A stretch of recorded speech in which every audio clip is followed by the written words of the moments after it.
Hello and welcome back, ladies and gentlemen, to a brand new video today. Today I am going to predict the F1 2020 Drivers' Championship. And I'm not just going to predict the top 10 or the top 5. I'm going to predict all 20 drivers. And I've got 1 minute per driver to do it in. So let's get going. Starting off with Nicholas Latifi. Now, I reckon Nicholas Latifi will finish P20.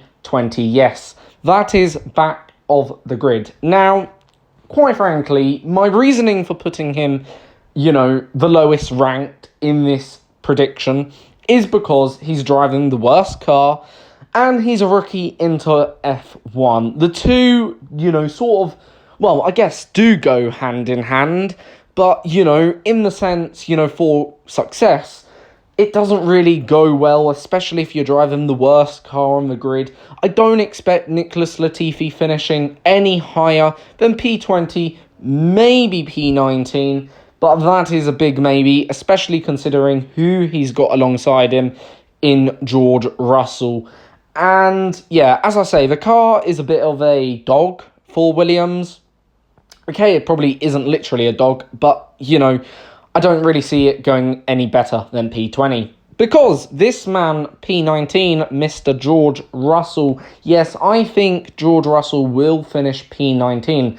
Now, whether or not he will score points, that's an entirely different question. But I do think he will have the better of the two seasons between the two Williams drivers, and therefore, most likely, finishing P19. Okay, yes, last year, technically he finished P20 because his teammate Robert Kubica did score points. However, it was sort of by fluke, you could argue. And did Robert, deserve to finish P20? Well, I would argue no. I think I know George had the better of the two seasons, hence why he's still on the F1 2020 grid. And, it wouldn't shock me if he has another decent season, outperforming his teammate massively, who's a rookie. So yeah, P19 for George Russell seems reasonable. Now, moving on to P18, and I've put Romain Grosjean. Now, this may come as a bit of a surprise to some. However, to me, it's not really a big surprise. Now, have been obviously struggling with their car, especially predominantly in 2019, and I don't really see that getting much better for Haas as a team. And Grosjean, since really 2018, since mid-2018, he's just been on a run of poor form, and unless he can address that poor form, I don't really see things getting better. I, in a way, see Romain Grosjean, a dead man, walking in the F1 paddock. And I don't know how he's still on the 2020 Formula 1 grid. To some degree, I understand, he comes at a relatively good price. He's got very good experience. But on another, I think he's just a dead man walking. P17, and I'm going to go for Giovinazzi. Now, Giovinazzi didn't have the greatest first seasons in Formula 1, and I don't think he's going to improve much this season.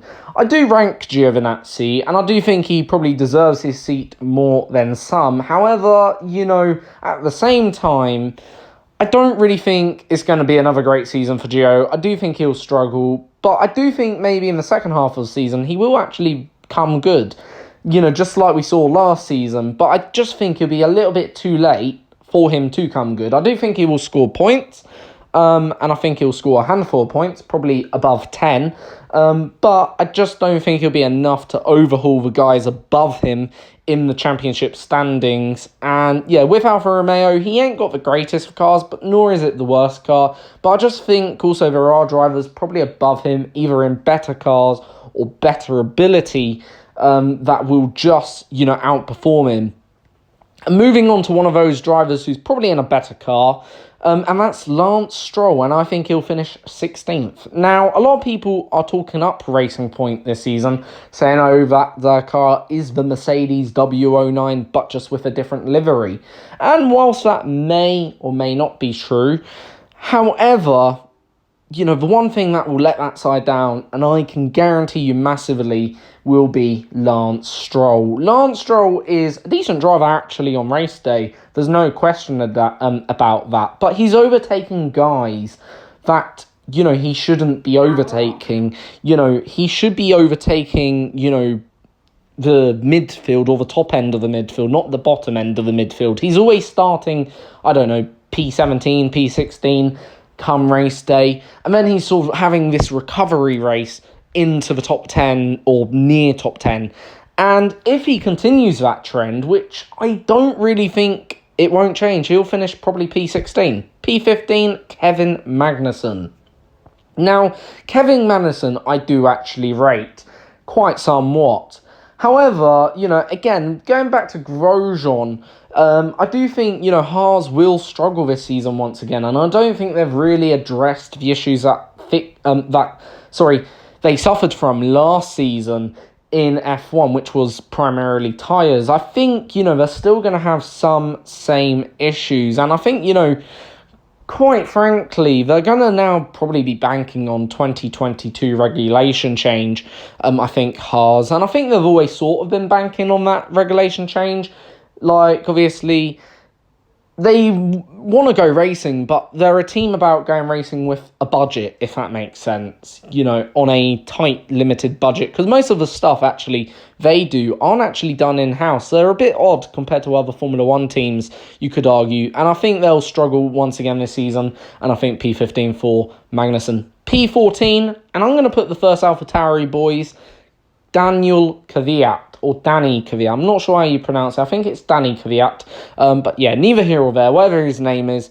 Danny Kvyat, let's say, I think will finish P14. And I rate, obviously, Toro Rosso, or now AlphaTauri, which is obviously the same. Well, just a rebranded Red Bull marketing thing going on here. But I rate AlphaTauri quite a lot. And I rate Kvyat a bit. He's a decent driver. He's a decent lad.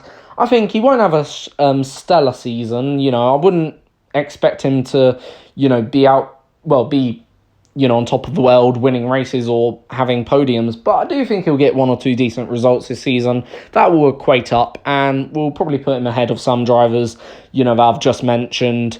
But I think he'll be somewhat okay. I think he'll do okay.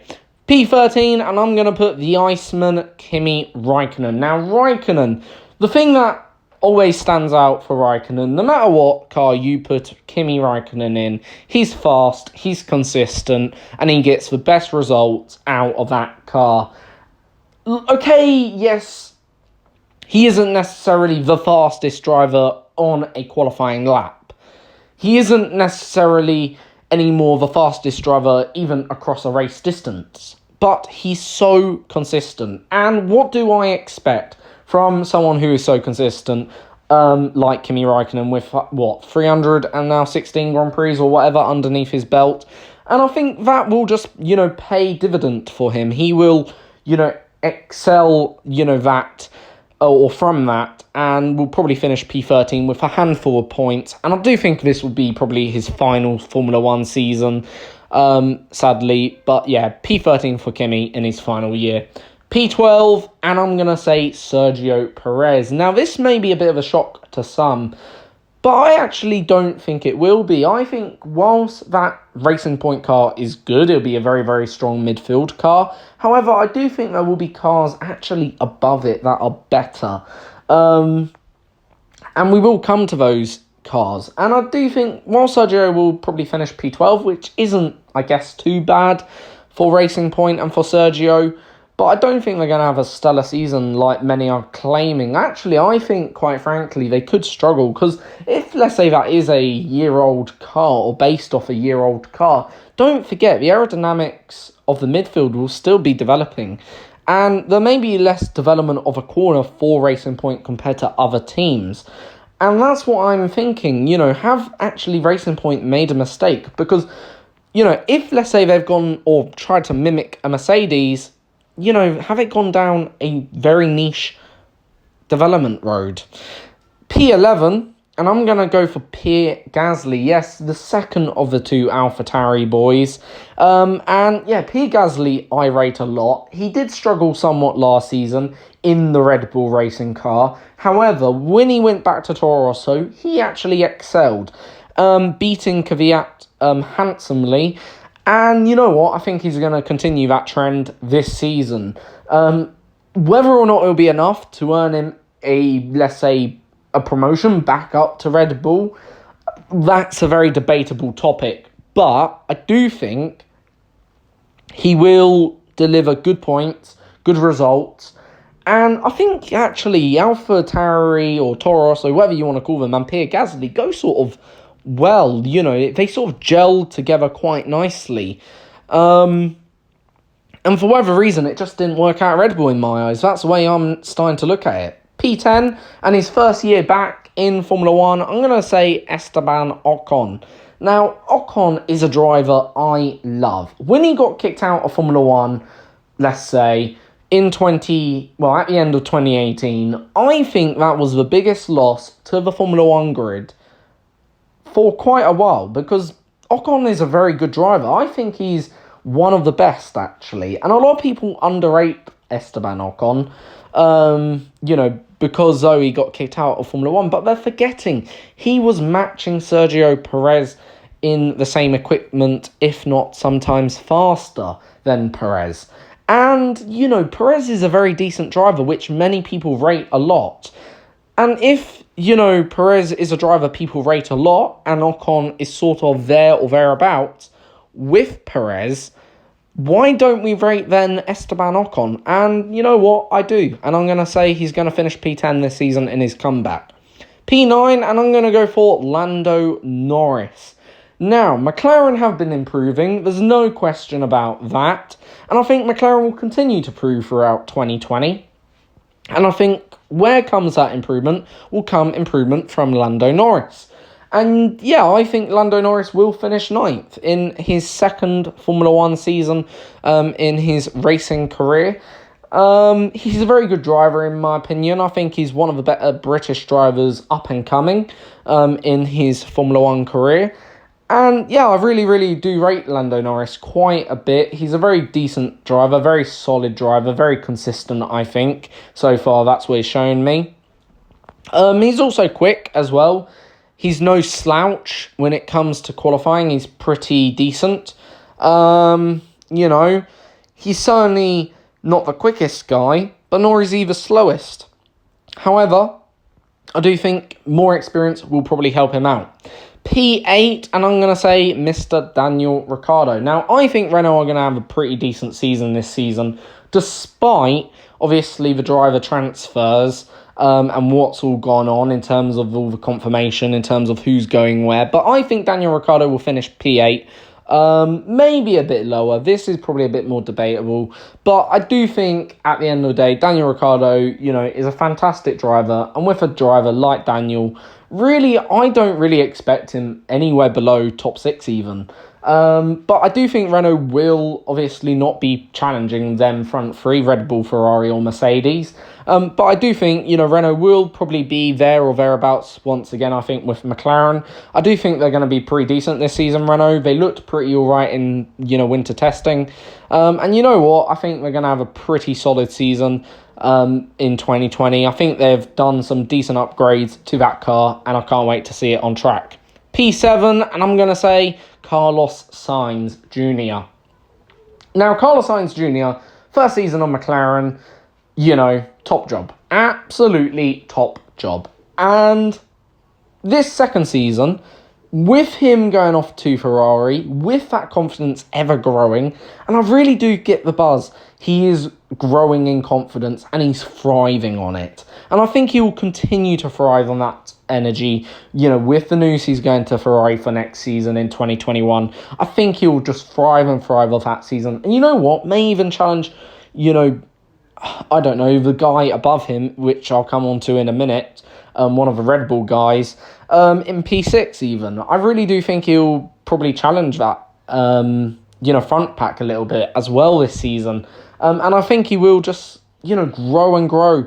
Whilst, yes, obviously McLaren will sort of try and cut back a little bit from, him and his input for next year, but I do think he'll sort of grow more and more. P6, and I think he will do a decent job again for Red Bull this season, Alexandria Albon. Now, Albon, the British Thai driver, I think had a pretty solid first, 9 races, was it? Or 10 races with Red Bull Racing? Yeah, he did a pretty alright job. Remember, it was his first half a season in a Red Bull, let alone his first season or first full season in Formula 1. He's still really no more experience than Lando Norris, to tell you the truth. Okay, yeah, he's now had that experience of driving for a top-tier team and fighting at the front of the pack. But, having said that, he's still no more experienced than some of, the new rookies that came into Formula 1 last season. And he had a pretty decent Formula 1 season, to say the least. It wasn't a stellar job, but I do think he was pretty decent. And, yeah, P6, I think, is a fair ranking and realistic. P5, and I'm going to actually knock him down a rank this year, Charles Leclerc. Now, Charles Leclerc is the de facto now number 1 Ferrari driver. There's no question about that. He is the main man leading Ferrari forward for the next 4 years. That is what his contract says. He's contracted up to the end of 2024 with Ferrari. And yeah, I think he will be looking forward and will be relishing that challenge. But you know what? I don't think he's going to have a great 2020. And I think there's a few reasons why. 1, his teammate, and 2, the car. I don't really think it's capable of delivering a outstanding 2020 campaign or a campaign that will challenge for the Drivers' Championship nor Constructors. And yeah, okay, Leclerc will be number 1, but I think his teammate, who I'll come on to now, Sebastian Vettel, will finish P4. And there's a reason why I think Vettel will finish P4. With him now leaving that Ferrari team, has the pressure come off Sebastian Vettel? Could he be the actual one to take the fight to Mercedes or even Red Bull for the championship? I don't think so. But I do think he will be better than his teammate this season, because the pressure is now off Sebastian. He knows whatever happens, he can go out there, enjoy racing once again, without the pressure and expectation of, being there next season and, sort of lighting the world up in the Ferrari car. The pressure's come off him now, because the pressure's on his teammate to deliver the results for Ferrari. Whilst, yes, Vettel will still be under expectations, of course, like every Formula 1 driver, but the pressure is off, and you know what? I think he'll thrive on that, because most of the time, that was very good, not under pressure. P3, Valtteri Bottas. And Bottas, had a pretty decent 2019 campaign, finishing P2. However, I don't think he's going to have the same in 2020. Whilst I do think Valtteri Bottas is a bit like Kimi Räikkönen, on his day can be a very, very fast driver, and he's very, very consistent. But Bottas, quite frankly, I don't think he's got quite the speed of the next 2 drivers out there. I think he's certainly a driver that I recognise, sort of semi-rate a little bit, but I think if it wasn't for the Mercedes car, he wouldn't be maybe necessarily as rateable as I would like to. But he's a nice guy. I think he will do okay. He'll get the job done for Mercedes, and that's about it. However, Lewis Hamilton, I'm going to knock down again, P2. So we can all start to guess who's at P number 1, because I haven't mentioned them yet. But I do think Lewis Hamilton will finish P2. Now, I think it'll be 50-50, to tell you the truth. And the reason why I think he'll be 50-50, because the driver who's at P number 1, I think the first few races will suit their car. However, the next few races may suit Mercedes, and we may see some swings in performance track to track. But it will be about damage limitation, I think, this season for Lewis Hamilton. Not necessarily winning every single race or winning every single opportunity or finishing on podium, neither all the time. I do think, with this shortened season that we're going to inevitably have, I do think, Lewis Hamilton will, he'll do well, I think, but I don't think he'll do well as many would expect. And because, number one, I'm going to put Max Verstappen. Yes, I think it's going to be so close. I think it'll be a very close season between them two, Lewis Hamilton and Max Verstappen. How close? I'm going to say 20 points will be the difference of margin. That will be it. 20 points. It'll be either 20 points to Hamilton or 20 points to Verstappen. That will be my error of margin. Okay, and I know that's a bit of an error of margin, a wide error of margin, but I don't think it'll be more than 20 points. Because as I say, I think the first few races, the two back-to-back Austrias should be Red Bull wins. Hungary, a Red Bull win, surely. Okay, yeah, Mercedes won at Hungary last year, but I don't think they'll do the same this year. And then the next three races, I think will probably suit Mercedes a little bit. And then we come to Spa, Belgium. I think that'll probably suit Red Bull, actually, surprisingly. So, yeah, I just think it'll be a very, very close season. And I think 20 points will be the difference between whoever wins and loses the championship. So, yeah, that's my top 20 drivers. That's how I think things are going to go this season in Formula 1 2020. Let me know if you agree with that. If you do, please leave a thumbs up. Comment down in the comment section who you think will finish where, and explain, hopefully, a reason why. Don't just say, oh, Verstappen's going to win it.